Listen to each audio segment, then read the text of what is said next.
Capítulo 10, vamos a empezar a comprender del versículo 35, del 32 al 45, hermanos. Pido al Señor me ayude y me dé el tiempo, espero que no tengan prisa, 3-4 horas, cuando máximo. El título del sermón, hermanos, de hoy es Jesús es Dios, hombre y siervo. Yo ponía Dios con mayúscula, siempre, escríbelo. Algunos de ustedes de pronto me llegan mensajes y me dicen Dios te bendiga con D minúscula y me da cosa, hermanos. D mayúscula. Aunque podemos decir, bueno, pastor, tú y yo sabemos que me refiero al Dios. Sí, escríbelo con mayúscula. Hombre con minúscula, hermanos, porque Jesús no fue un superhombre diferente a nosotros, sino fue como cualquiera de nosotros y aún más hombre. Siervo con mayúscula, hermanos, porque Él vaya que sirvió y nos puso el ejemplo y de hecho hizo cosas que nosotros no vamos a poder hacer. Entonces el sermón de hoy es titulado Jesús, Dios, hombre y siervo. Y espero a Dios que me dé la sabiduría para poderles expresar lo que Él quiere, hermanos. Vamos a leer del versículo 32 al 45 del capítulo 10 en el nombre del Señor, amados. ¿Ya estamos ahí?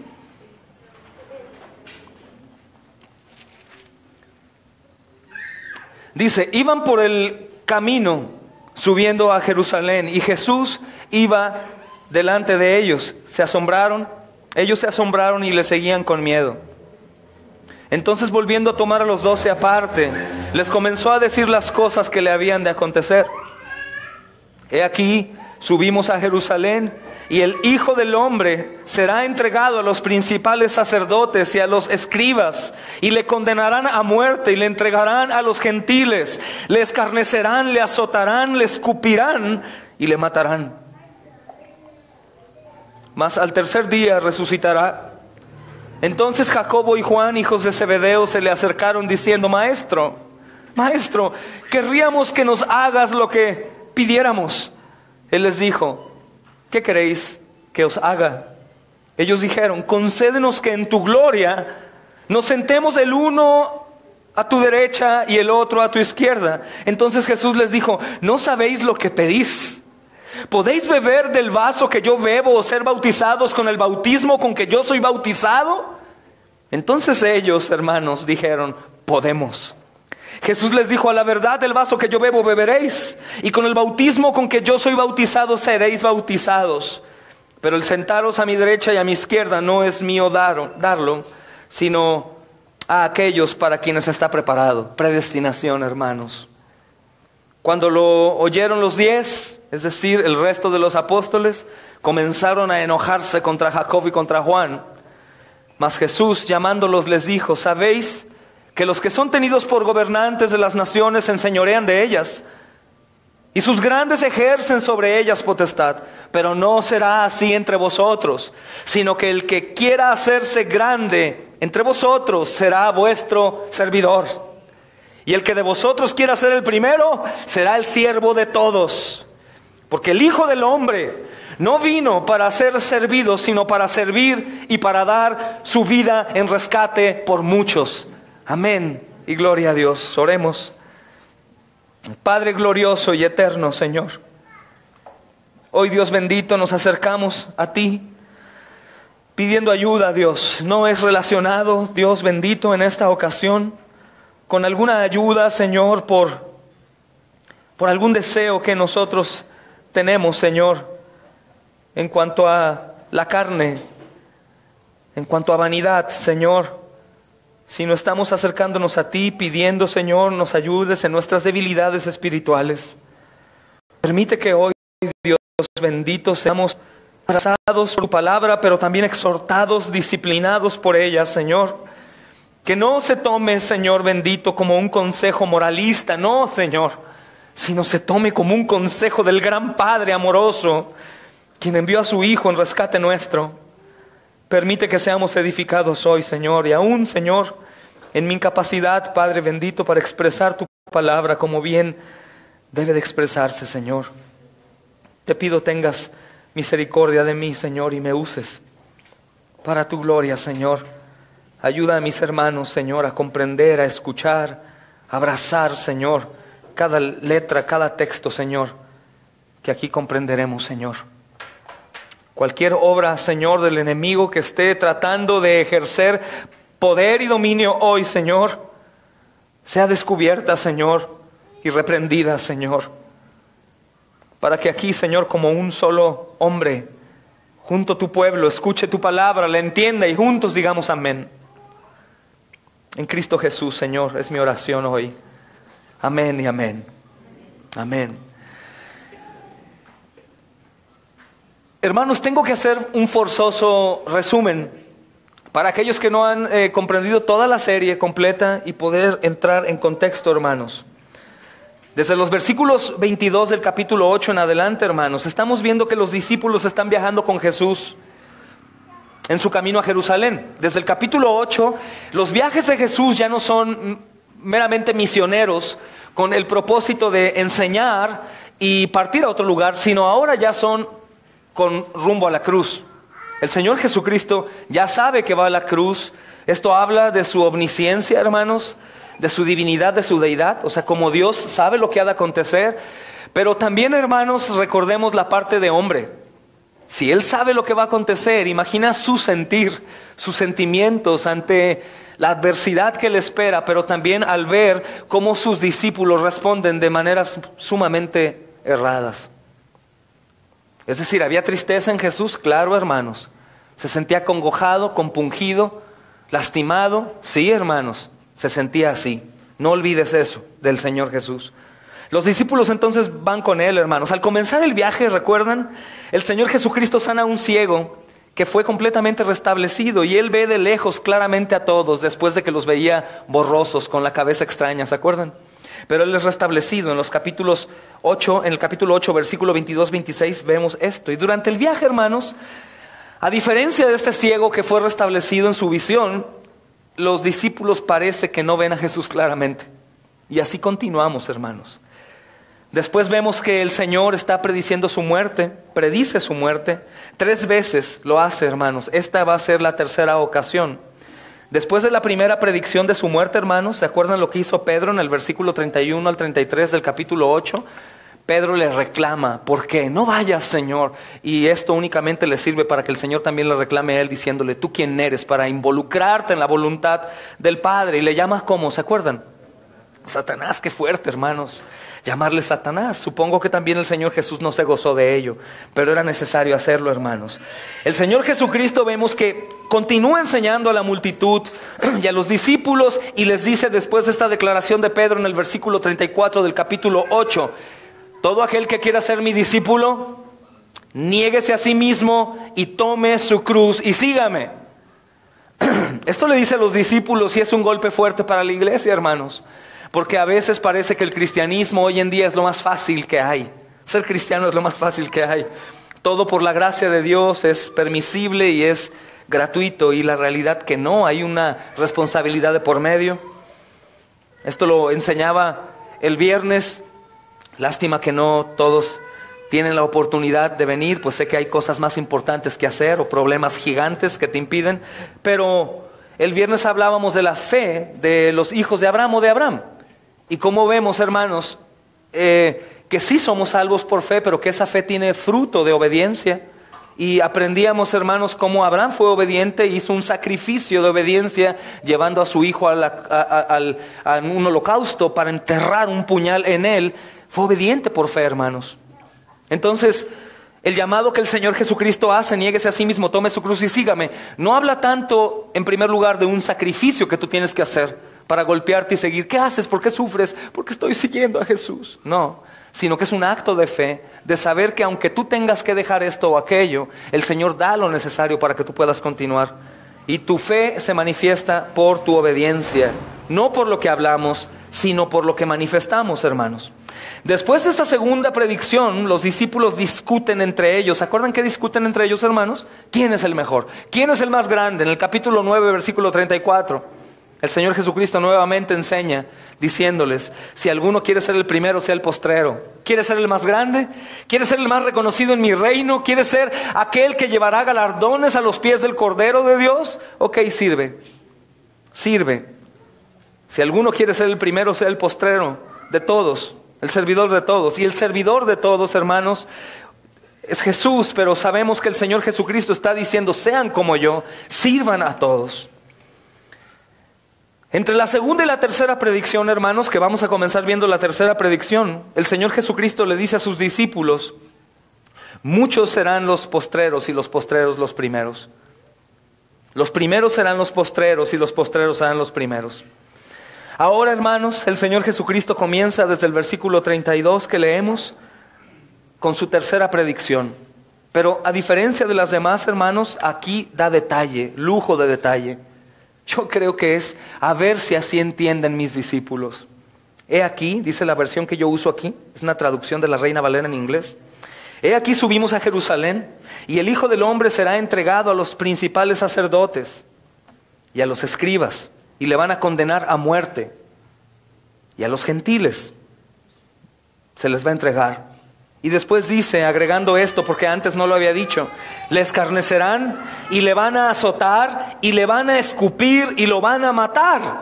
Eso es lo que dice, hermanos. Al Hijo del Hombre, ya estudiamos quién es el Hijo del Hombre. ¿Recuerdan en Daniel 7? El Hijo del Hombre es aquel que Daniel está, les voy a leer el texto, está anunciando. Y es importante, hermanos, ir a esa concordancia. Si quieren ir conmigo a Daniel 7, hermanos.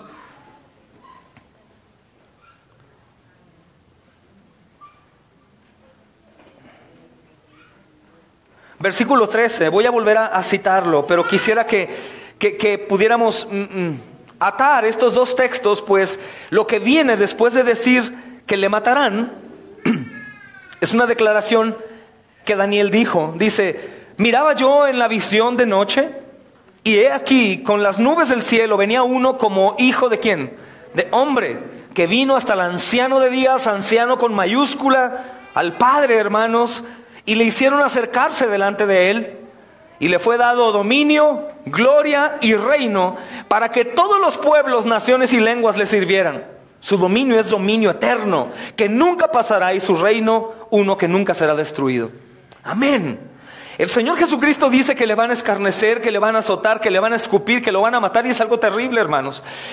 Llevémoslo al hoy. Imagina que cualquiera de nosotros se acerca y nos dice, ¿sabes qué? Me van a matar. Pero no me van a matar como a cualquier otro, me van a escupir, me van a abandonar, se van a burlar de mí, me van a desnudar, me van a poner públicamente en una cruz. ¿Cuál sería tu reacción y la mía? Supuestamente, hermanos, ¿cuál sería nuestra reacción? Y el Señor Jesucristo termina diciendo, mas al tercer día resucitará, resucitaré. Y por eso te digo que debemos de tomar estos pasajes de la profecía de Daniel, porque Daniel habla del triunfo del Señor Jesucristo, y el Señor lo resume diciendo, no se apuren, voy a resucitar. Y es tremendo, hermanos. Es tremendo lo que el Señor Jesucristo está enseñando cuando nosotros vemos la reacción que viene. Cuando Cristo predice su padecimiento, hermanos, debemos de ver una cosa como la entereza o la hombría del Señor Jesús para decir. Van subiendo a Jerusalén, Jesús iba delante de ellos y el Señor Jesucristo se dirige a ellos sabiendo lo que le esperaba. Es importante ver esto, hermanos. Él iba adelante de ellos como conduciendo a sus discípulos a ese lugar a donde tenían miedo. Dice la Escritura, si se dieron cuenta, en el versículo 32, Jesús iba delante de ellos y ellos se asombraron y le seguían con miedo. Estaban asombrados de ver al Señor Jesucristo, hermanos, caminando adelante, pero se asombraban porque Jesús iba mostrando un gesto no de mucho agrado, pero a la vez sí. La palabra correcta es rictus. Rictus define un rostro con gozo, pero a la vez tristeza.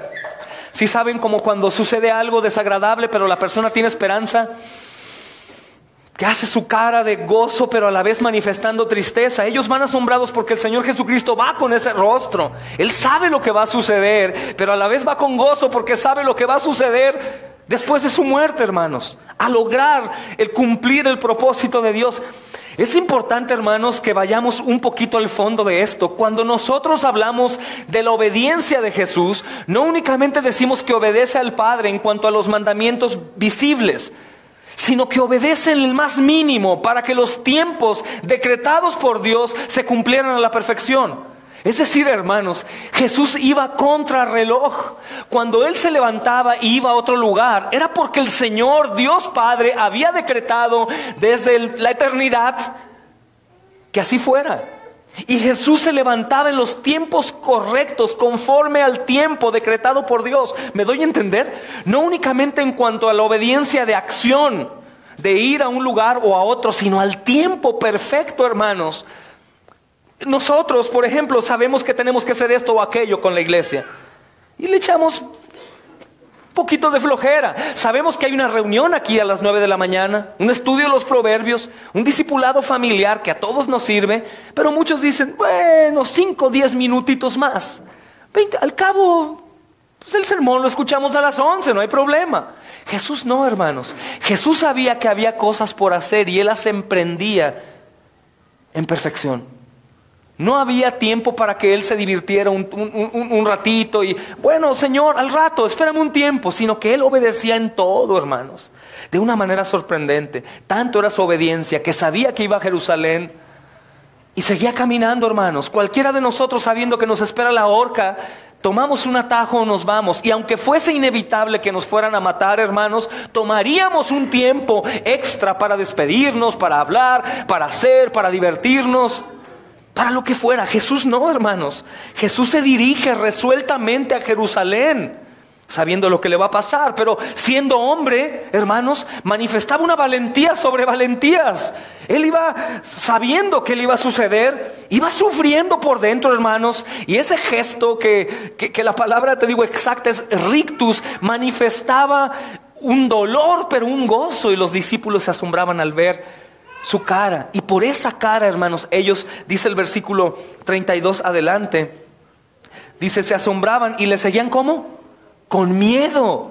Decían, de verdad, este hombre está hablando en serio, va a morir, y lo seguían con miedo. Es como si alguno de nosotros lidera un grupo y les dice, hermanos, miren que está un grupo islámico radical cortando cabezas a los cristianos, vamos a predicarles. Vénganse. El líder que tiene la batuta para guiar con valentía va enfrente, sabe que va a morir, está pensando en sus hijos, en su esposa, en su diversión, pero va valientemente a muerte. Los que lo van siguiendo, algunos van siendo, no sé, hermanos, barberos, o tratan de quedar bien con él y van y dicen, este cuate no va a pararse, va directo a la muerte. Por eso iban con miedo, hermanos. Es extremo, la verdad, el ejemplo que Jesús nos da. Porque la mayoría de nosotros claudicamos con pequeños llamados. Miembros que no van al culto, por ejemplo, hermanos, de la iglesia. Gente que sabe que tiene que cumplir y no cumplen. ¿Qué pasaría entonces si fuéramos los discípulos de Jesús en el tiempo de Jesús, sabiendo que Jesús no va a dar pauta para que se retracte, sino que va a ir? ¿Qué pasaría, hermanos? ¿Cuántos de nosotros, cuánto de la iglesia moderna seguirían a Jesús viendo su rostro compungido pero con gozo de no me detengo? ¿Cuántos de nosotros iríamos en pos de Él? Él iba animando, hermanos, como el maestro. Y creo que hasta el tiempo, hoy la iglesia ha entendido que no lo hacía porque era Dios, meramente Dios y únicamente Dios, sino como hombre valiente, joven, hermanos, entre 30 y 33 años. Hay algunos que defienden la postura de que tenía 27 años al comenzar su ministerio, otros 30. Lo único que sé que de 30 a 33 no hay tanta diferencia. Es la edad que tiene el hermano Tony, por ejemplo, o algunos otros, 33 años, 32, 30 hermanos, dirigiendo un grupo de discípulos pecadores, traicioneros, que lo abandonaban y estando todo en su contra, hermanos. ¡Qué valiente es mi Señor! ¡Qué hermoso es el Señor Jesús, hermanos! ¡Qué increíble! Como hombre, hermanos, como Dios es obvio, pero como hombre, hermanos, por eso toda potestad le fue dada a Él. Los discípulos lo seguían con miedo, hermanos. Ellos sabían y estaban considerando que ellos mismos se iban a meter en apuros. El miedo de ellos, como el miedo de nosotros al seguir un varón de este calibre, hermanos, no sería, ¿qué miedo lo van a matar? Sino sería, ¿qué miedo? ¿Qué me va a pasar a mí que voy con él? ¿Cierto o no? ¿Qué me va a pasar? Si él va a predicar algo que va a ocasionar su muerte, ¿qué va a hacer de mí? El miedo de los discípulos no era, hermanos, lo que le iba a pasar a Jesús, porque son igual de egoístas que nosotros. Ellos pensaban en ellos nada más, y los demás háganle como puedan. Así era, hermanos. Y los discípulos estaban en esa condición y tenían miedo no por Jesús, desgraciadamente, y lo peor, que Jesús sabía lo que había en sus corazones y sabía que tenían miedo no por Él. Decepción tras decepción tras decepción a nuestro glorioso Señor Jesucristo, hermanos. Ellos estaban comenzando a confirmar en el peligro en que se estaban metiendo ellos mismos acompañando a Jesús en este viaje a Jerusalén. ¿Qué va a pasar de nosotros? Pero Jesús, ¿qué hacía? Iba adelante de ellos. Y es hermoso, hermanos, cuando vemos que hay peligro y sufrimiento, cuando se manifiestan, hermanos, en la iglesia acontecimientos desagradables, cárcel, muerte, hospital. Es alentador ver que siempre hay algún hermano que hace la actividad de guía en esos momentos, que siempre está ahí en el momento preciso, que dice: hermanos, ánimo, bien, todo va a estar bien, continúen, sigamos adelante adorando a Dios. El Señor ha preparado a esos Pedros, hermano, a esos Pedros que van y restauran y fortalecen a sus hermanos. Y el Señor Jesucristo iba allá adelante, hermanos. Cuando vemos nosotros el sufrimiento y vivimos el sufrimiento, qué alentador es que el Señor Jesucristo esté delante de nosotros, hermanos. El Maestro ahí. Hay un texto hermoso en Hebreos 12:2 que me gustaría que fuéramos ahí, hermanos, para que lo anoten.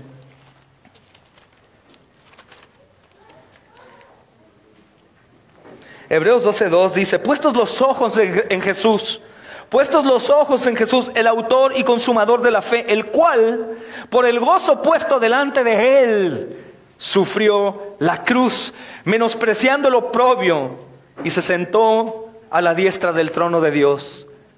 Puestos los ojos en Jesús. ¿Quién es Jesús? ¿Qué es Jesús? Aquel que menospreció su trono, su reinado y el sufrimiento, y siguió adelante a sufrir por amor a nosotros. Qué bendición saber, hermanos, que el Señor ya abrió el camino y que puso el ejemplo, que no es un maestro líder como de hoy en día que mueven el dedo para que las cosas se muevan, sino que Él mismo es el que las movió, hermanos. Qué alentador para los discípulos, pero ni eso era suficiente para que ellos pudieran seguirlo con paz y gozo. Y podemos ver claramente la cobardía de ellos, hermanos. Y los que lo seguían con miedo. Pero la valentía del Maestro, hermanos, aunque tendría que infundirles ánimo, no fue así. Y no era porque el Señor no tenía lo suficiente para infundir ánimo, hermanos. No es porque el Señor no te ha dado lo suficiente para animarte y que seas un hombre que se desvive por el Señor o una mujer que sirva a Dios con todo su corazón, sin precedentes. No falta, hermanos. O díganme aquí a alguien, ¿quién le ha faltado que Dios le bendiga? ¿Quién le ha faltado que Dios esté con ustedes, hermanos? La misma postura es la de los discípulos, y no podemos juzgar a los discípulos, porque yo sé que entre nosotros existiría el decir: ¿qué discípulos? ¿Qué tontería? Justo saliendo el viernes compartimos con un hombre en el Oxxo, y no sé cómo salió el tema, pero el hermano John y yo le compartimos. Tratamos de compartirle, hermanos, a cada persona que está enfrente, al menos algo, y ese hombre se puso ahí al tú por tú. Y sabía la escritura un poco, pero decía: yo nada más le digo algo, yo sé que usted conoce la escritura. Cuando yo llegue con Dios le voy a decir: a ver pues, ¿y por qué no me mandaste a mí en lugar de Adán? Yo no te hubiera traicionado. Dije: ¿te das cuenta de cómo es el pecado? ¿Te das cuenta cómo es? Y estaba enojado por la imputación del pecado, y cuando le dijimos: ¿y qué te parece que se nos impute la justicia de Cristo? Dijo: no, pues bien, entonces cállese, muchacho, arrepiéntase y escuche. Y el Señor trató con él, creo, ¿no, hermano Johnny? Bendito Dios. Entonces no podemos juzgar, hermanos, la actitud de los discípulos, o que los apóstoles actúen con precipitación y temor. No podemos, hermanos. Los apóstoles veían en el rostro del Señor algo en Él que los llevaba a seguirlo, pero a la vez a tener miedo, hermanos. Yo estoy seguro de algo: el Señor Jesús tenía temor y preocupación. Temor y preocupación. Pero tan valiente el Señor como siempre, hermanos. Como su misma palabra nos alienta cuando hay problemas, siempre oportunas. Si tú estás en problemas y abres la Escritura, hermanos, o escuchas ahí los breves devocionales, o escudriñas o te acuerdas de un sermón, tus anotaciones, siempre el Señor llega oportuno, siempre. Y aquí, hermanos, vemos cómo Él intenta silenciar el miedo de los discípulos. No les doró la píldora, como dicen. No les pintó de colores más suaves lo que había de acontecer, de lo que se avecinaba, hermanos, sino que los tomó aparte. Podemos leer ahí, tomó aparte a los 12.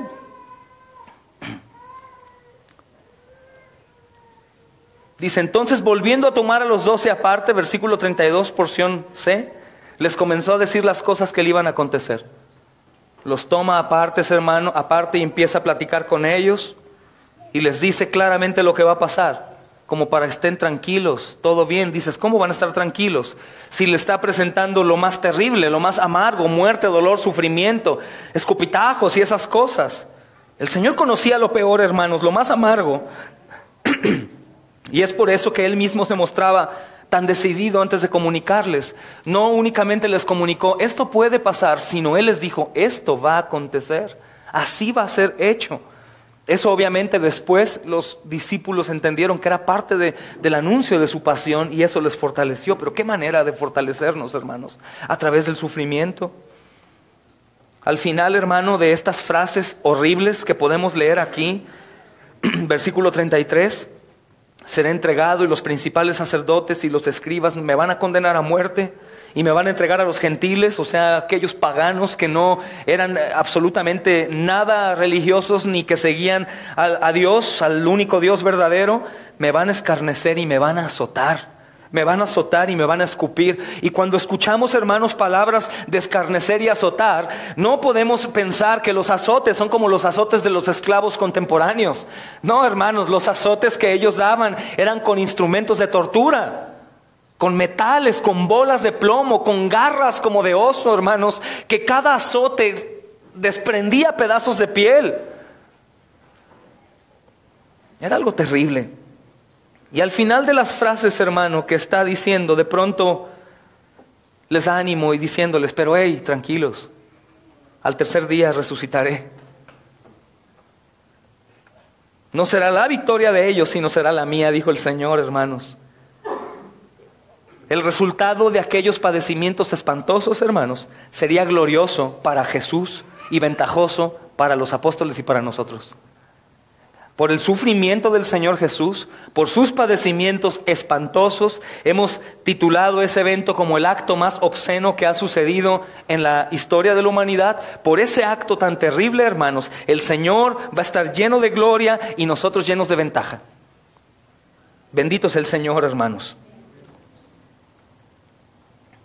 Cristo tenía perfecto conocimiento, no solo de su muerte futura, sino también de todas las circunstancias que iban a acontecer mientras Él iba avanzando cada vez más a Jerusalén. Mas sin embargo, hermanos, nos da un golpe tan fuerte y una lección tan tremenda que Él no se marchó de su encuentro, no claudicó, sino siguió con valentía. Este es un llamado para el cristiano. Para el cristiano que olvida la visión. Miren, hermanos, el problema más grande en la iglesia cristiana, o la acción menos practicada, es la perseverancia. Es la perseverancia. Todos empiezan dándole duro, pero cualquier cosa, rum, y otra vez, y otra vez, así es. Pero el Señor Jesucristo, aun cuando había muerte, no como con nosotros, continuaba, y continuaba, y continuaba.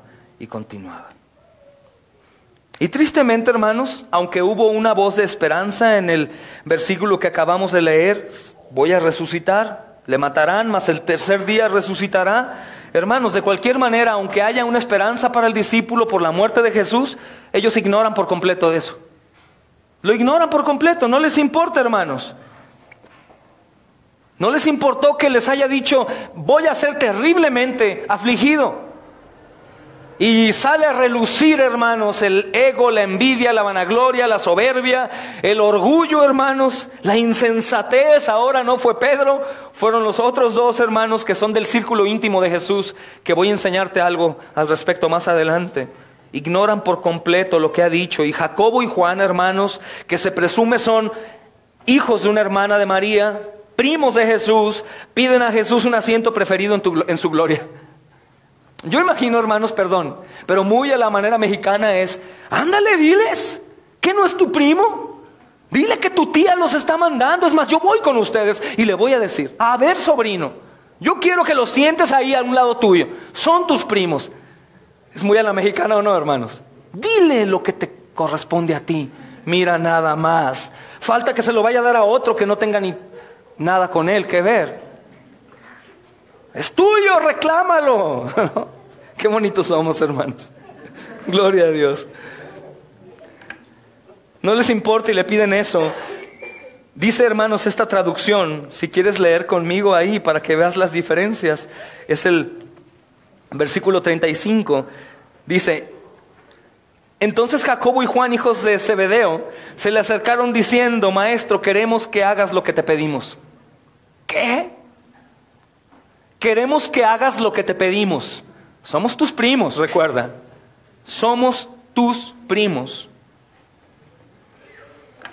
Los otros evangelios, hermanos, al menos uno de ellos dice que la madre iba con ellos.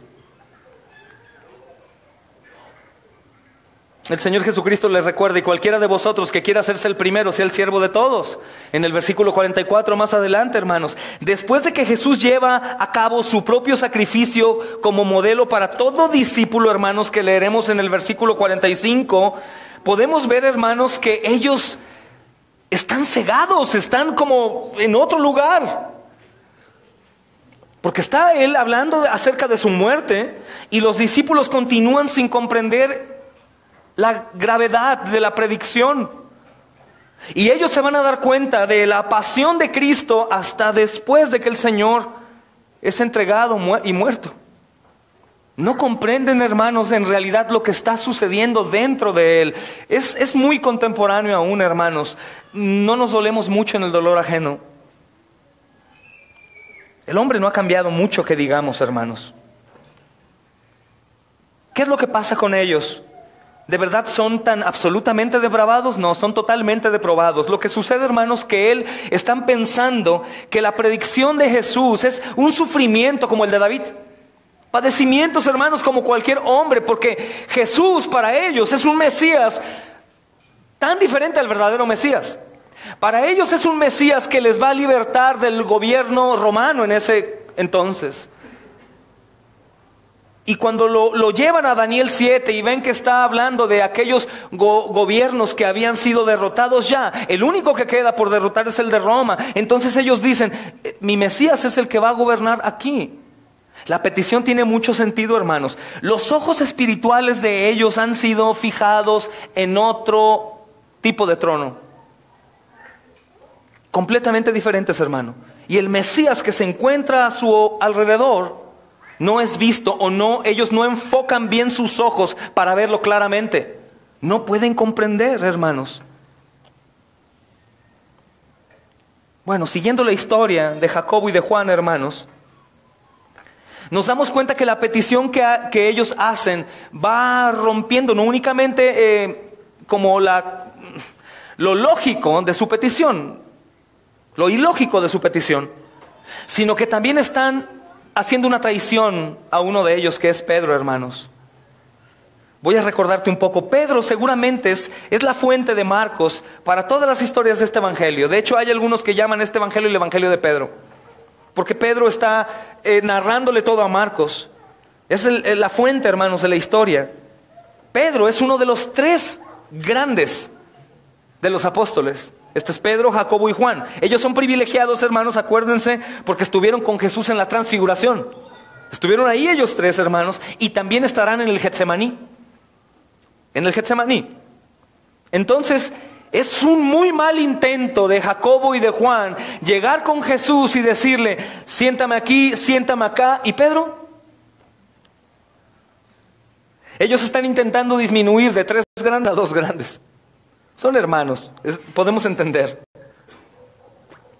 La petición de ellos es: danos en tu gloria que nos sentemos a tu diestra y a tu siniestra, hermanos. Los hijos de Zebedeo, ¿recuerdan por qué los hijos de Zebedeo? Los hijos de trueno. Dice la historia que ellos eran hombres que de pronto explotaban como su padre. Eran de un temperamento fuerte. Y la realidad es que yo veo aquí insensatez de ellos, hermanos, al llegar y pedirles, sin importarles lo que Jesús les acaba de decir: quiero que hagas lo que te pedimos. Como si el Señor Jesucristo fuera la lámpara de Aladino, hermanos.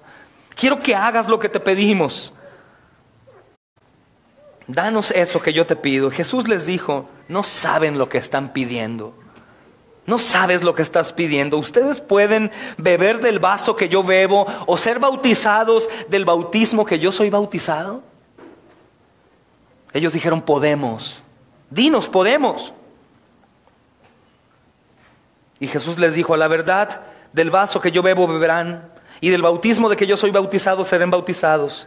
Mas que ustedes se sienten a mi diestra y a mi siniestra, no es mío darlo, sino a quienes está preparado. Hermanos, Pedro, Jacobo y Juan son del círculo íntimo de Jesús. Y están ahí con él. Jacobo y Juan no están incluyendo a Pedro, hermanos. Únicamente se incluyen ellos. Y la petición que hacen, si te das cuenta, no es tan descabellada en cuanto a pedir. El problema es lo que piden. Por ejemplo, nosotros como papás, hermanos, o como hijos, siempre hemos escuchado la petición de, ¿podrías darme esto? ¿O podrías hacer esto por mí, papá? Ya sabemos que un papá sabio va a determinar, hermanos, si le da lo que están pidiendo o no se lo da. Depende. Antes de acceder, va a meditar y va a saber si se los da o no se los da. Pero Juan y Jacobo, hermanos, presentan su pedido y reflejan que ellos tienen muchas dudas al respecto. Aún no han entendido. ¿Qué quieres que yo haga?, les dice Jesús. Esta misma pregunta Jesús se la hace a Bartimeo, el ciego, más adelante en el versículo 51 que vamos a estudiar después, hermanos. Y Bartimeo entonces le dice lo que necesita. Quiero ver, quiero recobrar mi vista, yo creo que tú vas a hacer. Bartimeo sigue a Jesús. Pero como vemos aquí arriba, hermanos, la vista restaurada de Bartimeo, a diferencia de lo que estamos viendo ahorita, es dramáticamente diferente porque los ojos de los discípulos siguen estando ciegos, hermanos. Aunque los discípulos lo han estado siguiendo. Bartimeo verá y lo seguirá, y estos hombres lo siguen pero no ven. Danos en tu gloria que nos sentemos. ¿Cuál es normalmente nuestra petición, hermanos? ¿Cuáles son las peticiones que más escuchamos? No sé si sea, Señor, trae salvación, o primeramente, Señor, quiero que me uses a mí, a mi familia. Dios, estamos dispuestos a darnos a ti, Señor, a seguirte.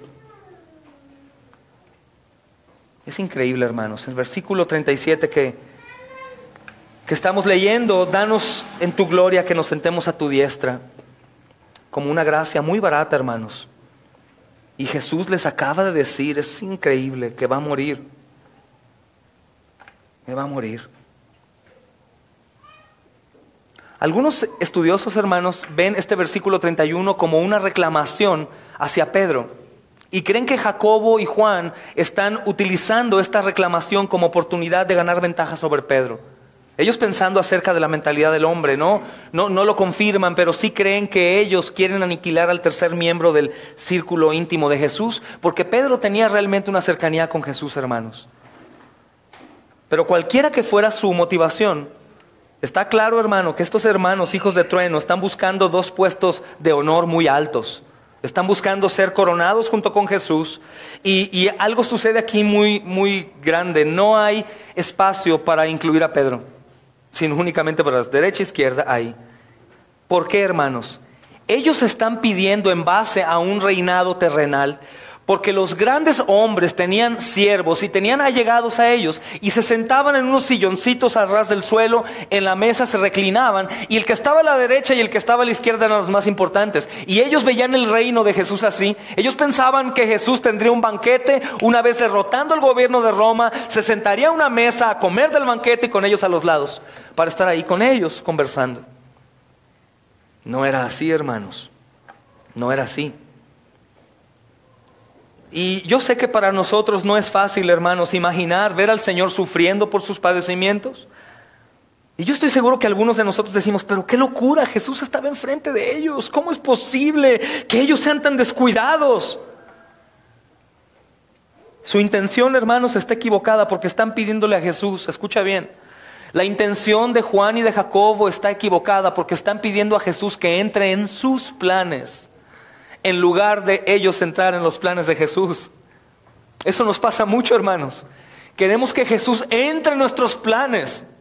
Queremos emprender cosas que no son dignas de un cristiano, y en medio de esas cosas invitamos a Jesús. Ven con nosotros. No, mira, vamos a hacer esto. en los negocios, en las cosas, como si fuera meramente suerte, hermanos. Voy a hacer esto, pero para la gloria de Dios. Hermano, pero eso no glorifica a Dios. No importa, yo lo voy a hacer que glorifique a Dios. Jesús, ven conmigo, ayúdame por favor en esto. Cuando el cristiano no debe de pensar en introducir a Jesús en sus planes, sino que sus planes mueran para entrar a los planes de Jesús que ya están establecidos en la palabra, hermanos. Eso no sucede a nosotros. Eso no sucede, hermanos, cuando hacemos esto y aquello y lo cambiamos por las cosas del Señor. De hecho, seamos honestos, hay un 80% de sus actividades que no tienen que ver con Jesús. De hecho, ese 80% de actividades las preferimos en lugar del 20%, muy reducido número de porcentaje para las cosas de Dios. Podemos decir, es que no pude por esto, es que no hice por esto, es que no esto, es que no el otro, es que no el otro, es que por esto, es que por esto. A Jesús. Pero a mi 80% de cosas, en planes, no puedo fallarles, hermanos. No puedo fallarles. Es como algo que nos ha perseguido siempre. Es nuestra incapacidad en realidad de poder ver lo grande y lo hermoso y lo suficiente que es Jesús, para despojarnos por completo, hermanos, y decir, Señor, hágase tu voluntad. Esa oración, hermanos, a manera de rezo, nos la enseñaron a todos nosotros. Hágase tu voluntad, hágase tu voluntad. Pero cuando el Señor nos muestra su voluntad, decimos, hágase la mía y entra en mi voluntad, Señor. Hágase la mía y entra en mi voluntad.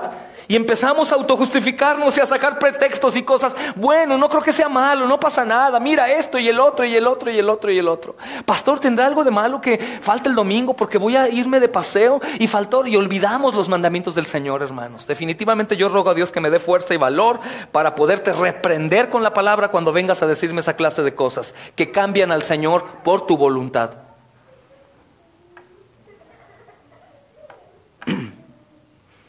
En lugar de entrar al plan de Jesús, hermanos. Jacobo y Juan no solo han fallado en oír la predicción de Jesús, hermanos, de su muerte inminente, sino que también consideran este viaje a Jerusalén como una marcha mesiánica, pero una marcha como aquellas marchas de David cuando llegaba a Jerusalén y todos bailaban y cantaban y David iba mero adelante y todos aplaudían, David, David. No, hermanos, esa marcha de Jesús que emprendería a Jerusalén, no gritarían Jesús, sino gritarían asesino, ladrón, demonio, crucifíquenlo, mátenlo. Es muy diferente, hermanos. Es muy diferente. Asesino de puercos. Cuentan que le llegaron a decir, ¿recuerdan? Que cientos de puercos cayeron a un abismo y los dueños le reclamaron, ¿y mis puercos? ¿Has matado a mis puercos? Cuando eran demonios lo que había ahí adentro, hermanos. Ellos piensan, hermanos, que va a ir a ese lugar para tomar el trono de David, siendo descendiente, linaje de David. Piensan que se va a sentar ahí en la tierra y Jacobo y Juan quieren gozar, hermanos. ¿Quién de nosotros no quisiera tener una economía abundante y poder gozar de riquezas y tener una vida plena? La mayoría. ¿Es un pecado? No, no es pecado, hermanos. Pero es pecado desearlo más que desear al Señor. Y sé que es difícil, hermanos, para nosotros, pero yo sé que el Espíritu Santo habla a cada corazón. Podríamos encontrar a Jacobo y a Juan como completamente errados. ¿No escucharon la predicción de Jesús? ¿No escucharon lo que Él les dijo? ¿Le dieron atención a lo temporal? ¡Ay, híjole, qué pecadores! No. Hermanos, hoy en día podemos ver cómo cristianos oyen lo que quieren oír y escuchar las palabras de Jesús de otra manera. Hoy nosotros, hermanos, como iglesia, hemos escuchado en gran manera exhortaciones amorosas del Señor y muchos las ignoramos y tenemos al Señor porque nos conviene y porque nadie quiere ir al infierno, porque queremos al Salvador con nosotros, hermanos, porque queremos estar con Él sentados en el reino. ¿Quién no quiere ir allá? Pero el Señor nos da una lección grande a continuación. Apocalipsis dice que sí va a haber tronos, pero para los decapitados, para aquellos sufrientes, hermanos. Podemos ver, hermanos, y es importante que entre aquí, aún tenemos tiempo. En el Evangelio de la Prosperidad, su enfoque es creer que Dios los va a enriquecer. Ese Evangelio de la Prosperidad está introducido hoy, aún en iglesias que predican arrepentimiento y santidad, que predican la Biblia. Entonces la gente no reconoce, no, pastor, pero predican la Biblia. Sí, pero ¿en qué contexto? en contexto de la riqueza y la prosperidad, hermanos, a creer que si siguen a Jesús van a ser ricos. Es el evangelio que estaban creyendo estos Jacobo y Juan en ese momento, hermanos. El evangelio de la prosperidad dice que nosotros tenemos que estar en los primeros lugares porque somos hijos del rey, en los lugares importantes. Aún escuché una declaración tan horrenda diciendo, no, es que los apóstoles sufrieron porque ellos tenían un llamado diferente. Nosotros ahora no, por el sufrimiento de Jesús y de los apóstoles, estamos sentados en lugares celestiales aquí en la tierra, como reyes. Qué terrible, hermanos. El evangelio de la prosperidad mide el amor de Dios teniendo éxito con un ministerio gigante, miembros a morir, todos súper bien económicamente, y para ellos es eso, hermanos, la bendición del Antiguo Testamento, todo material, todo físico. Y lo que podemos ver, hermanos, para ustedes que de pronto son de aquellos que ven predicaciones de cualquier hermano, qué terrible se me hace eso. Porque arruina la postura como iglesia, hermanos, que estés viendo, ay, mira, vi una predicación de este hermano, esta otra. La mayoría de ellos, la mayoría de lo que hay en YouTube, hermanos, en cuanto a cristianismo, está enfocado en el evangelio de la prosperidad. La mayoría, hermanos, te hablo del 95% de lo que hay en YouTube. Está enfocado a doctrinas de la prosperidad. Tú quieres ver cosas sanas que te edifiquen, hermanos, pregúntale a los diáconos o a los hermanos que están más maduros en la fe, ¿qué puedo escuchar? Y que ellos te den una lista de lo que edifique, que te sirve.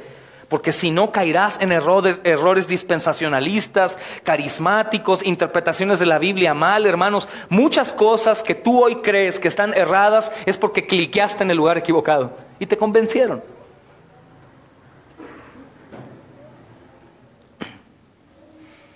Ignoramos lo importante, hermanos. En ocasiones nos metemos en discusiones teológicas, pero el evangelio se olvida. En ocasiones defendemos posturas que no tienen nada que ver, águilas, caballos, ángeles, guerras y cosas, y el evangelio, hermanos, el evangelio es lo importante, hermanos. Por eso vale la pena notar que Mateo y Lucas relatan que Jesús dijo, de cierto os digo, que vosotros me habéis seguido en la regeneración.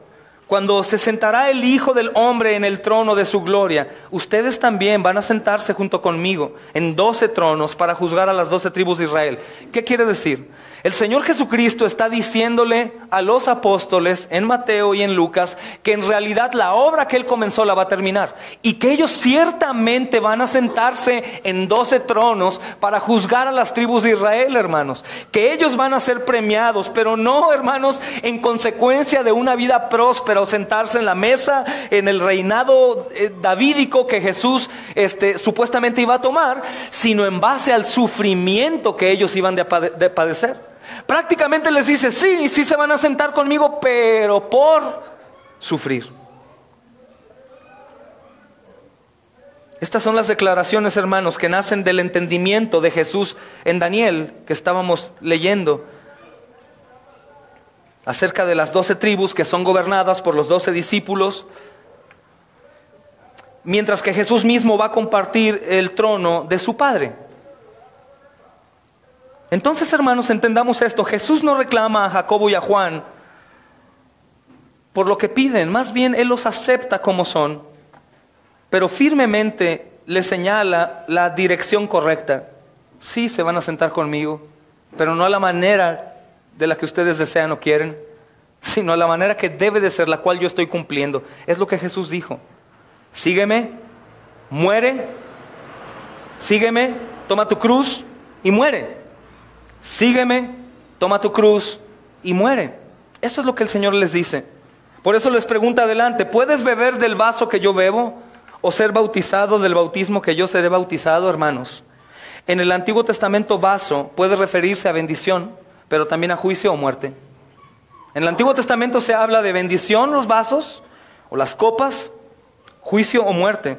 Pero aquí parece, hermanos, referirse no solo a muerte, sino a una muerte dolorosa y terrible. A la ira, hermanos. Un uso similar de esta metáfora se vuelve a aparecer, hermanos, en el capítulo 14, versículo 36, no vaya, donde el Señor Jesucristo ora y dice, pasa de mí este vaso, o pasa de mí esta copa. ¿Qué contenía la copa la cual estaba pidiendo Jesús que quitaran? La ira, hermanos. Entonces, cuando dice, ¿tú puedes seguro? ¿Tú quieres estar a un lado mío? ¿Tú quieres beber del vaso que yo bebo? O sea, de la ira de mi Padre. Y ellos dicen, sí. Y el Señor les confirma que va a hacer eso, hermanos. Y pronto llegará a representarse esa copa de ira en Jesús, cuando el Señor también hace referencia acerca de su sangre del nuevo pacto que será derramada por muchos de ustedes. El derramamiento de la sangre de Jesús, hermanos, manifiesta que esa copa fue tomada en su totalidad por nuestro Señor Jesucristo. Jacobo y Juan dicen como algunos de nosotros podemos, ¿no? Hermanos, miren que vamos a ir a predicar a tal lugar, pero hay peligro y hay todo. Y yo sé que muchos siempre dicen, vamos, podemos. Pero ¿qué será de nosotros cuando saquen un machete, hermanos? O una pistola y nos digan, a ver, vayan para allá, los vamos a matar. ¿Siguen a Cristo? ¿Cuántos diremos amén y sí lo sigo? Platicando con mis hijos acerca de lo que puede acontecer. Hablando con Voz de los Mártires, con la hermana Irene y su esposo, que si Dios quiere vendrán en abril. Ella me decía, es terrible, hermano, que los que atacan a los cristianos son preparados por sus maestros para matar cristianos. Pero lo que es terrible, que los cristianos y los pastores tienen temor de preparar a sus feligreses a la persecución. De tal manera que cuando los misioneros van y están predicando en un lugar de tormento, llega el machete enfrente y ellos niegan a Jesús, porque no están preparados para morir. Porque Jesús no es su todo, no persiguen a Jesús como algo a lo cual quieren tener. Entonces llega la muerte enfrente y la gente teme. Esto es lo que dice Jesús a Juan y a Jacobo. ¿Están seguros de seguirme hasta la muerte? Ellos dicen podemos, y el Señor los sella, hermanos, y lo logran. Aunque no entendemos en realidad lo que pasó con Jacobo, no podemos abrazar que en realidad fue decapitado y predicó a un hombre que se convirtió. Lo que sí sabemos que fue decapitado por Herodes.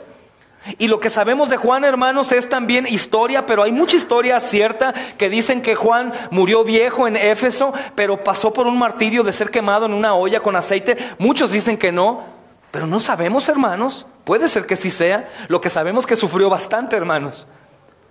Bebieron del sufrimiento de Jesús. Y no lo negaron, sino que ellos se prepararon, porque todo lo que Jesús iba enseñando se iba aconteciendo. Así como aquí desde este púlpito enseñamos cosas que acontecerán, hermanos, tú vas a darte cuenta algún día que sucederán. Algún día sucederán. Aún, hermanos, cuando nuestros ojos se cierren, veremos que todo esto era verdad. Y aún algunos que sean llamados a la misión y que vayan a lugares, quiero decirte que no va a ser como hoy, así de fácil. Va a llegar tiempo, hermanos, en donde el reino vaya extendiéndose más, que entre más extendido esté el reino, más difícil será predicar a las etnias no alcanzadas. Entonces, lugar de donde vayamos a predicar es que vas a morir, y lo vas a comprobar si es que tú vas a servir. Aunque dudo que salgan muchos de aquí valientes, porque ese ministerio es solo para hombres que en realidad aman al Señor con todo su corazón. Pero muchos van a comprobar, hermanos, que es verdad lo que estamos diciendo. Ellos lo comprobaron. A la verdad del vaso que yo bebo beberás, y del bautismo que yo soy bautizado serás bautizado. Eso les dice en el versículo 39, porción B. De verdad, hermanos, ¿ustedes van a seguir a Jesús bien? ¿Ustedes de verdad van a entregar su vida al Señor? Aún se van a enemistar con personas que están a su alrededor por su vida cristiana, no por su amargura o su pecado. Ustedes lo van a hacer, ustedes van a pagar las consecuencias. Tú de verdad vas a escuchar la voz del evangelio que te dice ve y predica a todas las naciones, y se te va a abrir una puerta para ir a predicar a alguna sierra donde hay peligro y asesinan cristianos, o a otro país, hermanos. Vas a ir, sí, ok, tú vas a beber de ese vaso y vas a ser bautizado con el bautismo de Jesús. Es una seguridad, hermanos. Y entre más pase el tiempo, mayormente vamos a ver persecución. Eso dice la Escritura, y eso va a suceder. Eso va a suceder. El diablo no se quedará con brazos cruzados. Aunque está derrotado, está activo hoy para frenar la obra, hermanos. Para intentar, porque las puertas del Hades no prevalecerán contra la iglesia. Bendito sea el Señor. Entonces, las palabras de aquí, hermanos, del versículo 39, tienen mucho sentido y están señalando a esta persecución en lugar de la muerte. Hay un comentarista llamado Berkeley que dice que el verbo griego baptisein significa zambullir o sumergir. Fíjate esto, zambullir o sumergir, y no siempre se refiere a agua. Por ejemplo, una persona que está en luto podría describirse como sumergida en tristeza. Entonces, cuando el Señor les dice que van a ser bautizados, es sumergidos en sufrimiento, no un sufrimiento y ya, sino un sufrimiento, hermanos, terrible. Digo, para que podamos calcular el costo. Lo que el Señor Jesús nos dice aquí, le dijo a sus discípulos que en ellos se cumplió, hermanos, es que ¿estás seguro que vas a soportar la terrible experiencia por la que yo voy a pasar? ¿Estás seguro, Pedro, que vas a soportar la cruz, aunque no sabemos si en realidad fue crucificado de cabeza? Sabemos que fue martirizado. ¿Estás seguro, Juan, de vivir hasta tus días largos en cárcel y después morir en un lugar en paz, pero después de un sufrimiento terrible? ¿Estás seguro, Santiago, de que vas a soportar ser martirizado, decapitado? ¿Estás seguro, Esteban, de que vas a morir a pedradas y no vas a negarme? ¿Estás seguro? Y todos dijeron, estamos. Por el poder de Dios, su gracia en ellos, hermanos, no por su propia valentía. ¿Cómo la adquieren? Siguiendo al Señor, estando ahí, poniendo sus ojos en Cristo. Tiene que ver con muerte, hermanos. Romanos 6, versículos 3 y 4. El bautismo tiene la plena identificación con la muerte y resurrección de Jesús. Eso dice que el que es bautizado en la muerte y resucitado juntamente con Cristo. A eso se refiere el Señor. Esa es la gravedad y la profundidad de sus palabras, hermanos. Sufrimiento. Así como cuando nosotros tenemos la cena del Señor, el vaso que compartimos aquí en la comunión, hermanos, está representando su sangre, la participación de su muerte en la celebración de una vida nueva por Jesús. Entonces, ¿qué pasa, hermanos, con Santiago y con Jacobo después de que el Señor les dice, sí, eso pasará? Santiago fue martirizado por Herodes Agripa con su espada. Hechos 12:2 lo dice, hermanos. El destino de Juan, aunque no es seguro, como te decía, sabemos que fue martirizado y que murió en Efeso ya en una edad anciana, pero Hechos 4 relata su arresto en Jerusalén. Martirizado o no en aceite, hermanos, podemos dar por hecho que la vida de él no fue fácil. Irónicamente, hermanos, los hombres que ocupan el lado derecho y el izquierdo del Señor Jesús, irónicamente, los que en esta tierra ocuparon el lugar derecho e izquierdo, ¿sabes quiénes fueron? Los ladrones en la cruz. En la tierra, hermanos. Un ladrón condenado, un ladrón perdonado. Ahí ellos. Esos son los que acompañaron a Jesús, hermanos, cuando fue coronado en majestad, cuando pagó nuestras deudas en la cruz. Recuerda que Jesús no paga en el infierno, pagó en la cruz. Toda la ira fue recibida en la cruz.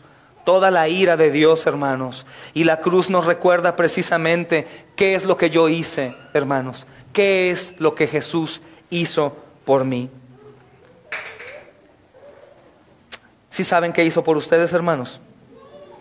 En Marcos, el versículo 41 adelante, hermanos, comenzamos a leer. Cuando lo oyeron los 10, comenzaron a enojarse contra Jacobo y contra Juan. Mas Jesús, llamándolos, les dijo: ¿sabéis que los que se ven ser principales entre las gentes se enseñorean de ellas? Y los que entre ellas son grandes tienen sobre ellas potestad. Mas no es así con ustedes. Los que aparenten ser grandes y jefes y líderes, no, hermanos, así no es entre ustedes, sino que entre ustedes tienen que hacerse los más pequeños, los que sirven a todos. Diáconos es la palabra servidores. Cualquiera podríamos decir: yo sirvo, yo me gusta servir, pero cuando ponemos llamados, hay llamado para tomar a lo mejor, no sé, algún ministerio de la alabanza o dar algunos trataditos aquí en la iglesia o cualquier cosa. Yo. Pero cuando decimos que queremos que alguien lave los baños, no todos dicen yo voy. Ahí la humildad que aparentemente tenemos se va por el caño. El Señor Jesucristo les dice, hermanos, cómo debe de ser. Ustedes quieren ser grandes, entonces sirvan a todos. A todos. De todos, hermanos. Eso no nos gusta porque obviamente hoy vivimos en una generación narcisista, en donde parece, hermanos, por ejemplo en las redes sociales, yo puedo ver, me incluyo en el plan, que todos queremos llamar la atención, todos queremos ser reconocidos, todos queremos que la gente nos vea y todos queremos ser grandes. Todos, hermanos, es como algo que nos ha contagiado. La mayoría de hermanos y la mayoría de personas quieren decir si estoy en la playa, si estoy en el cóctel comiéndomelo, si fui a tal lugar, si estoy en el bosque, si mi esposa me ama, si todo, hermanos, porque queremos decir: ¡hey, aquí estoy, véanme! En la iglesia también hacemos esto o aquello visiblemente, pero recordemos que ese tipo de servicio al que el Señor llama es invisible.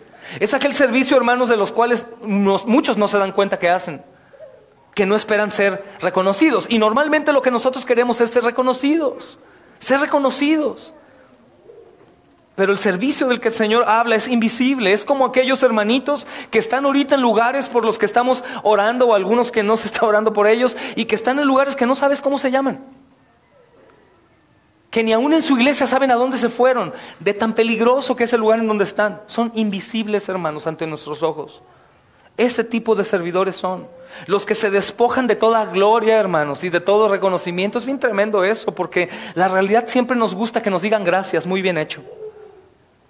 Pero ellos están ahí, únicamente esperando el agradecimiento del Padre cuando lleguen a su presencia y el Señor a viva voz les diga: buen siervo fiel.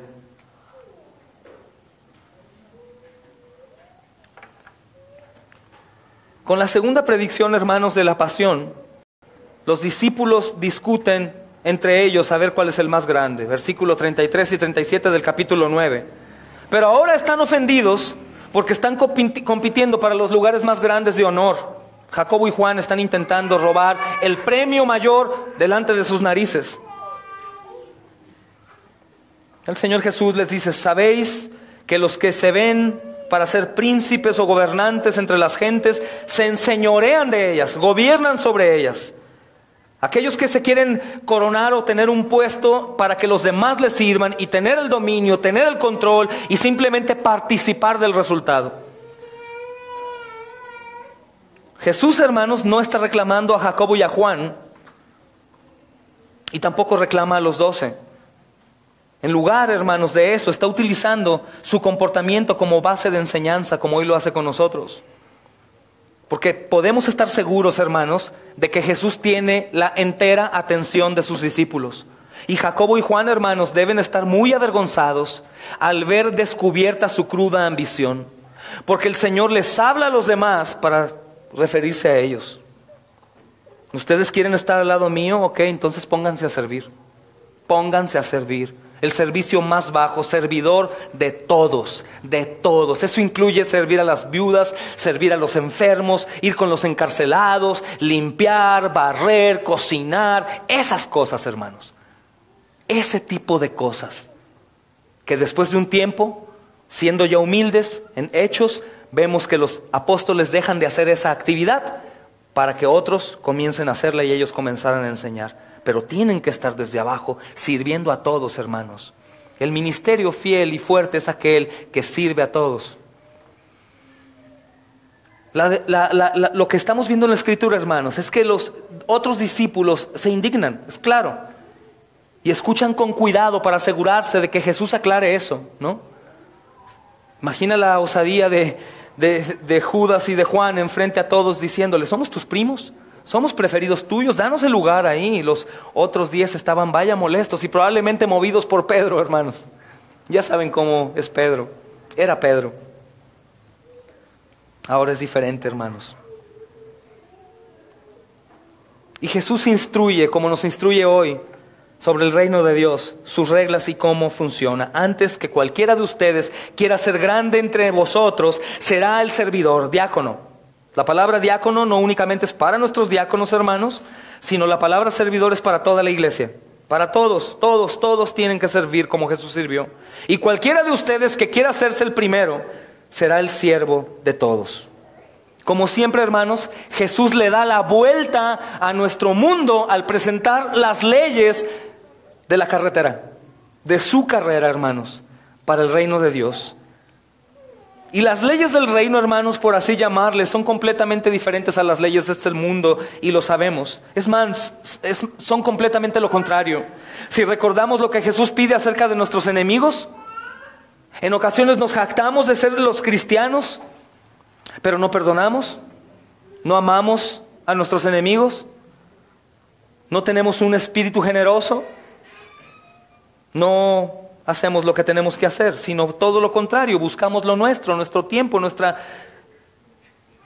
soledad, hermanos, en descanso, en cualquier otra cosa, y olvidamos qué es lo que Jesús quiere que haga. ¿Cuáles son las obras que Él ha preparado para que andemos en ellas? Como dice Efesios, los que viven, hermanos, según las leyes de este mundo, honran sus nombres, desean su poder, desean su comodidad, desean ser vistos, desean ser premiados. Normalmente son egoístas, algunos llegan a ser tiranos y tratan mal al resto, en algunos casos. Y el reino de Dios, hermanos, tiene honores para los servidores. El reino de Dios tiene honores para los diáconos, para los que sirven a los demás, para los que limpian las mesas, hermanos, y limpian los baños. Tiene honor para ellos, en lugar de aquellos que quieren el servicio de los demás. El primer premio, hermanos, irá, ¿sabes para quién? Al siervo de todos. Es una ironía en este mundo, hermanos, para un esclavo, por ejemplo, ¿no? Cuando es inferior a su amo, un sirviente, hermanos. En la sociedad antigua era el último y el más pequeño de todos, y era algo que no se podía tomar en cuenta. Ese tipo de hombres y mujeres jóvenes que sirven a la iglesia con denuedo y con ánimo, como lo más grande que pueda haber en sus vidas, son aquellos que serán premiados en el reino de los cielos. Dice la Escritura que habrá galardón para cada uno según su obra. Entonces, para el mundo, hermanos, la idea de ser esclavo, o cuando hemos predicado que el hombre se humille, muchos hombres me han reprendido diciendo: yo no me voy a humillar ante nadie, ante Dios tal vez, pero ante el hombre no. Dios quiere que nos humillemos ante los hombres y les sirvamos, hermanos. Entonces, la idea de un esclavo, de que un esclavo es el primero, hermanos, para el mundo es una locura. De hecho, para el mundo es como pasar a un camello por el ojo de una aguja. Porque al contrario, aquí los reconocidos que tienden alfombra roja a los hombres es para ellos. Entonces, hermanos, esta enseñanza nos está llevando a Cristo, y es un discipulado que Dios nos permite tener. No únicamente para escucharlo e irnos a enseñarlo, sino primeramente practicarlo. Un esclavo, hermanos, de Cristo, primeramente tiene el deseo de servir a su amo, independientemente de lo que sea. De hecho, los esclavos fieles, hermanos, dejan de sufrir por servir. Es decir, se olvidan que es un mandamiento y comienzan a guardar con amor todo lo que el Señor dice. Cuando hablamos de esclavitud, hermanos, o de servidumbre, no hay opciones para hacerlo o no hacerlo. Pero en nuestra vida insensata, hermanos, incrédula, nosotros podemos continuar saliéndonos de esa postura de siervos para hacer lo que bien nos plazca. Pero una vez por todas, hermanos, debemos de entender que la vida del cristiano es una vida de siervo. No hay de otra. No hay de otra, hermanos. Dice la Escritura en Lucas 16:13: ningún siervo puede servir a dos señores, porque aborrecerá al uno y amará al otro, o se allegará al uno y menospreciará al otro. En referencia al dinero, ¿no? Pero yo podría decir, tú no puedes ser tu propio amo o tu propio siervo a tu señorío y aparte servir a Dios. O te sirves a ti o sirves al Señor. Es el costo del discipulado, hermanos.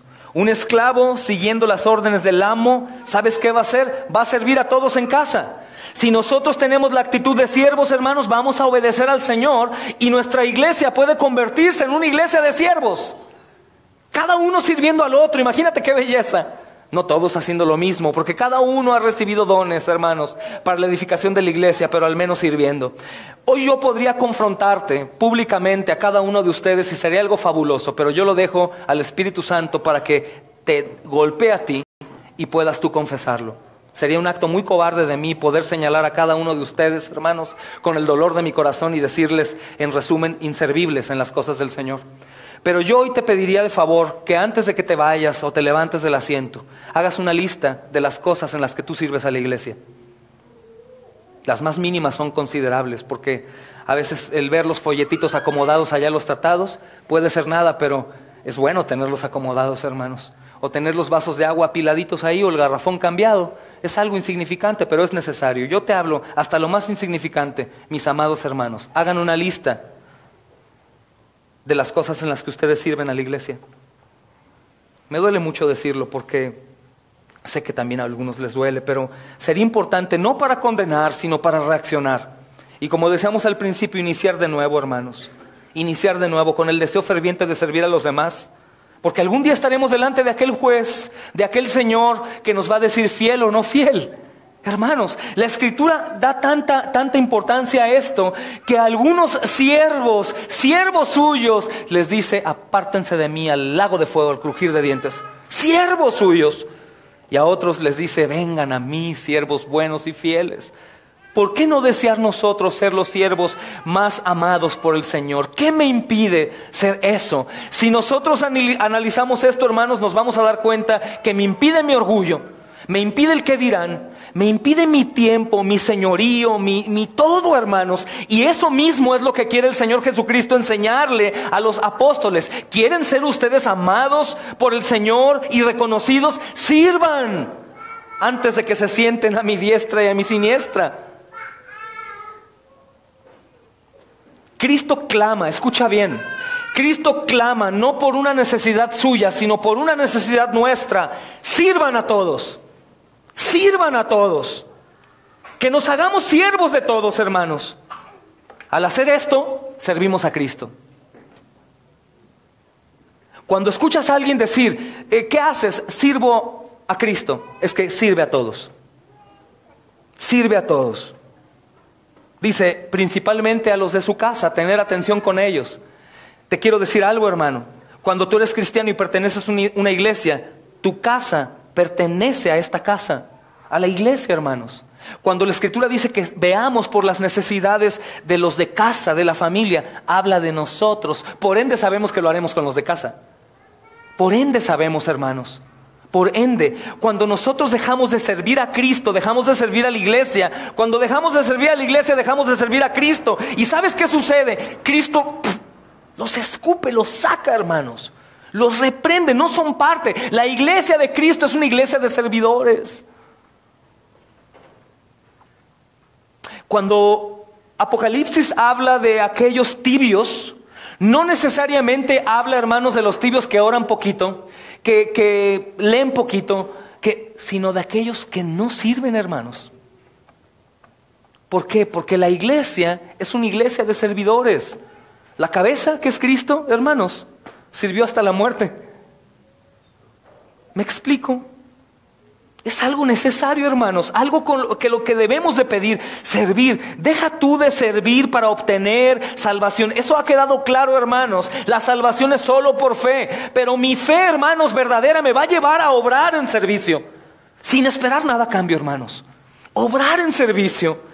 Quitando pretextos y cambiar el es que esto y el aquello por el ya lo hice. Sin esperar instrucciones, simplemente hacer lo que tú sabes que debes de hacer. A la manera en cómo Dios te ha dado las capacidades para hacerlo. Esa frase de, no estoy con ustedes, pero está mi espíritu con ustedes. Es basura, no sirve de nada. Los que están, hermanos. Están ahí. El trasfondo, hermanos, del Antiguo Testamento, no voy a demorar mucho, es importante avanzar. Describe el concepto de Jesús acerca del liderazgo por medio del servicio, ¿sabías? El trasfondo del Antiguo Testamento, hermanos, está describiendo el concepto de Jesús acerca del liderazgo por medio de servicios, que se encuentra mejor en las alabanzas, por así decirlo, de la Escritura. En Isaías 42, versículo 1 al 9, anoten si gustan, hermanos, no voy a entrar hoy ahí, porque duraríamos mucho. Isaías 49, 1, 7, 54 al 9, 52, 13. Esos versículos, hermanos, precisamente están hablando de canciones de un sirviente. ¿Sabes quién es ese sirviente? Jesús. No lo exaltan por ser rey, por ser señor, por formar parte del reino en la tierra, del Dios Padre, por ejercer dominio. No, lo exaltan por ser sirviente. Y cuando recordamos quién es Jesús y Él es sirviente, como que decimos, perdón, Señor, discúlpame, ¿qué estoy haciendo yo en el lugar en el que estoy? Cuando tú, siendo Dios, tomaste el lugar que tomaste. El punto, hermanos, de estos textos, Isaías 42 del 1 al 9, 49 del 1 al 7, 50 del 4 al 9, 52 y 53 en general, hermanos, es que están mostrando a Cristo, a Jesús, como Marcos, el Dios hecho hombre que viene a servir. Y el punto de esto, hermanos, es mostrar que ese Dios hecho hombre se manifestó en gloria y fue glorificado atravesando el valle de sufrimiento y muerte. sufriendo, hermanos, sirviendo a los demás, lavando pies de discípulos horas antes de ser martirizado. Entonces, cuando leemos estos textos acerca de los discípulos, porque he escuchado comentarios, hermanos, de algunos otros hermanos, qué increíble, pastor, cómo ver a Jesús enfrente y verle con su rostro manifestando ese gesto de rictus que hablábamos y caminando, pero con gozo, y los discípulos todavía tienen la tontería en su mente de preguntarle quién va a ser el mejor. ¡Qué locura! ¡Qué locos! ¡Qué pecadores! No, hermanos, veámonos a nosotros. Tenemos que tener mucho cuidado en juzgar a los discípulos por su falta de comprensión. ¿Por qué? Porque nosotros tenemos la ventaja de multitud de historias en el Nuevo Testamento, hermanos. Tenemos la ventaja de tener el libro de Hechos y de Hebreos, santo Dios, en donde vemos en realidad lo que es un cristiano, hermanos. Lo que puede llegar a ser un cristiano, porque cuando te digo puede ser cristiano, como cristiano, no digo esfuérzate tú y tú solo podrás, no, sino que la gracia ha sido dada al pueblo de Dios para que nosotros emprendamos nada más. De tal manera que ninguno tenga pretexto de decir, Señor, es que no me capacitaste a mí para ser siervo. No, hermanos, al conocer a Cristo en la cruz, todos somos capacitados al instante para sufrir como Él, para ser siervos. Ya no somos más esclavos de la carne, sino hoy somos esclavos del Espíritu. Podemos abrir la cárcel y salir y entregarnos, hermanos, y ser generosos en todos los aspectos y sentidos. Pero en ocasiones la actitud es como la de Juan y Jacobo. Yo quiero estar en el cielo. Cuando te vea, Señor, voy a alabarte y voy a rendirme a tus pies y te voy a cantar alabanzas porque moriste por mí. No, primero sirve para que después puedas estar seguro que estarás conmigo ahí. Primero entrégate. Jesús nos llama, hermanos, escuchen bien, ya voy a terminar, sean pacientes. Nos llama hacia una integridad, nos llama a una ética diferente, hermanos, diciéndonos que Dios honra el servicio en lugar del poder. Que Dios honra el servicio en lugar del poder, hermanos, el servir. Cuando una iglesia sirve, es manifestación de que en los hogares hay servicio a Dios. Y cuando una iglesia sirve, hermanos, pueden hacer cosas que no te lo imaginas. Impactar toda una colonia, toda una nación. Los apóstoles lo hicieron, conforme a la voluntad de Dios. Yo no soy de la idea que pidamos por un avivamiento para que todo Guadalajara se convierta, porque lo más seguro es que no suceda eso. Pero sí, hermanos, para que todos los convertidos sean convertidos, para que todos los cristianos sean convertidos, los predestinados sean alcanzados. Cuando una iglesia no sirve, hermanos, hay problemas. ¿Sabes por qué? Porque solo algunos pocos van cargando una muy pesada carreta. ¿Y por qué es tan pesada? Porque la mayoría van arriba de la carreta, mientras otros la van jalando, hermanos. O sea, no empujas, sino cargas.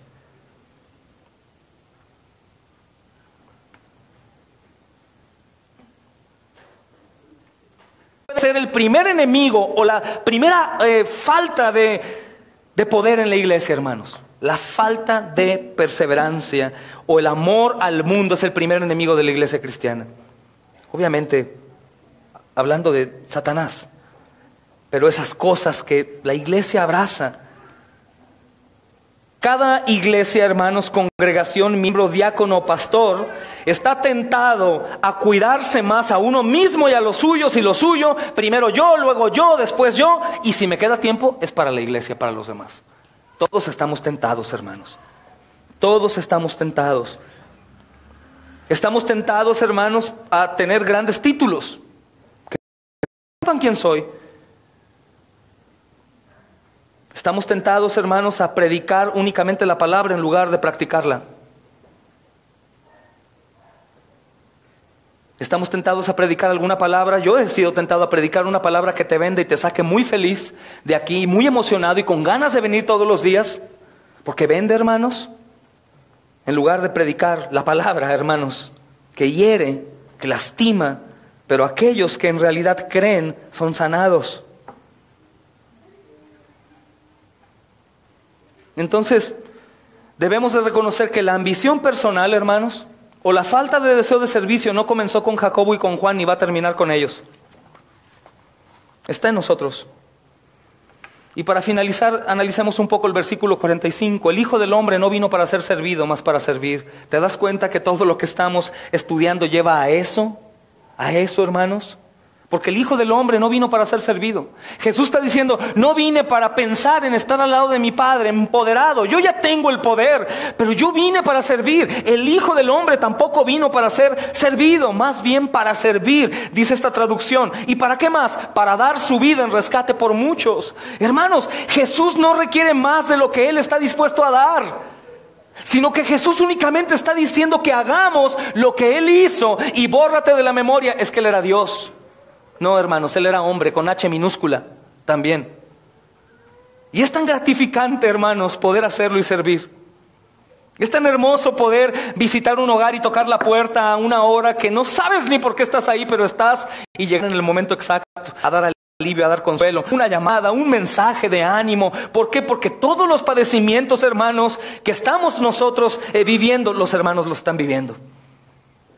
Es muy importante que tú puedas gozar y que no únicamente pienses que el pastorado o el diaconado de la iglesia está encargado de ir a perseguir a los hermanos y estar con ellos. No, tú eres también responsable de tus hermanos. O dirás como Caín, ¿qué acaso yo soy el guardián de mi hermano? Pero cuesta trabajo abandonarnos del yo, hermanos. Pero el modelo de servicio y sacrificio desde la cuna hasta la tumba es de nuestro Señor Jesucristo. Desde la cuna hasta la tumba, hermanos. Y aún después, hoy en día, aunque se escuche raro, quiero decirlo en un contexto sano, Jesús sigue sirviendo a su pueblo. ¿Qué? Sí, hermanos, Jesús sigue orando, intercediendo en el trono para que tú y yo no caigamos y no claudiquemos.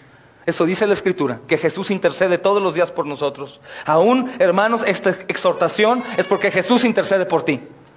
Porque preocúpate cuando no te recuerden lo que realmente eres o no estás haciendo.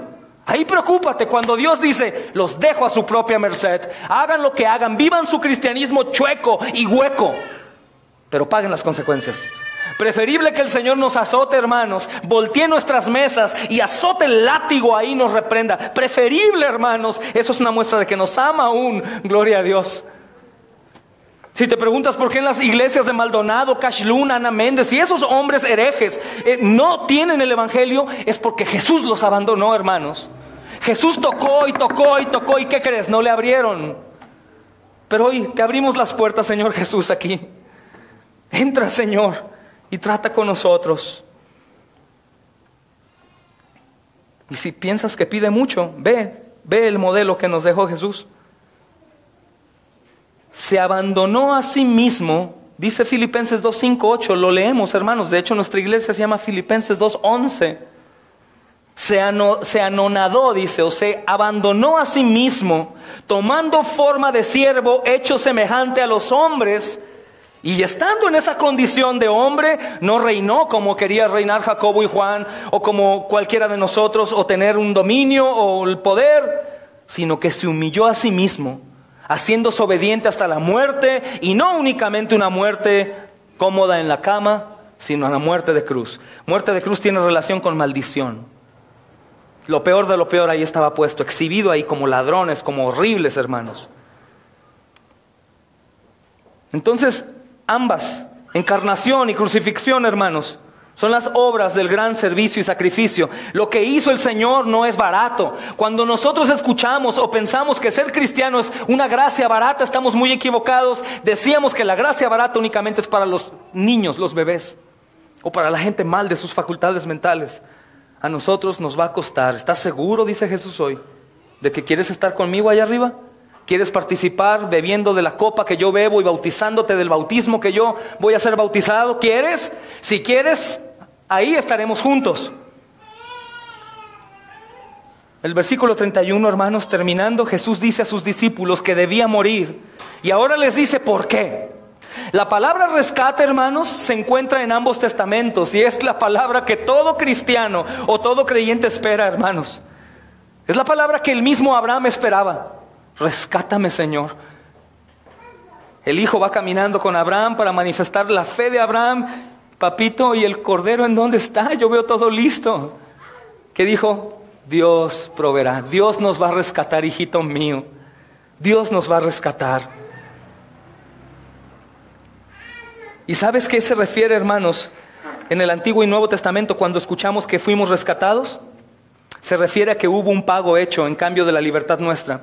¿Y sabes cuál fue ese pago, hermanos? De que un prisionero Un prisionero fue terriblemente lastimado, hermanos, y fue crucificado. Y oh sorpresa, ese prisionero fue prisionero injustamente.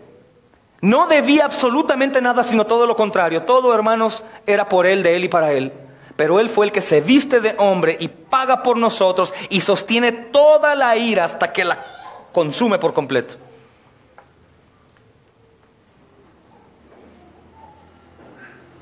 El vaso que Jesús debe beber se refiere, hermanos, para que no se les olvide, al castigo divino por los pecados que Él carga en lugar de los culpables.